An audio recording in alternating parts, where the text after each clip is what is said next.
Oh, tapos ang kanyang bell, ayan, same pa rin ng GY6. Same pa rin sila mga kapatid sa ano. Medyo magandang klase nga lang to, medyo malapad, makapal, mabigat. At sa kanya namang tangalimutan niya, no? Dito sa kanyang tawag dito, clutch lining ay pang click lang din, no?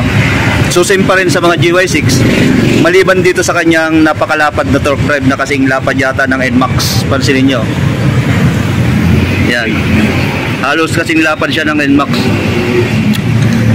Mamaya kukuha tayo ng kukuha tayo ng torque drive ng pang click, isasalpak natin dito kung gaano pa kalaki ang distansya niyan.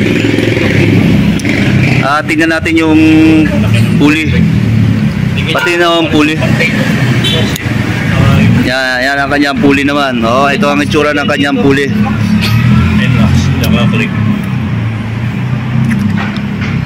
Yan ang itsura ng pulley set niya. Tanggalin mo nak yung ano, nak, yung cooler.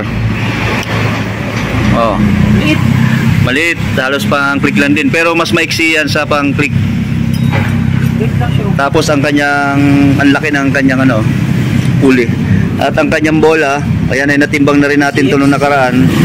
Ang kasukat dito ay pang Honda Click ADB PCX.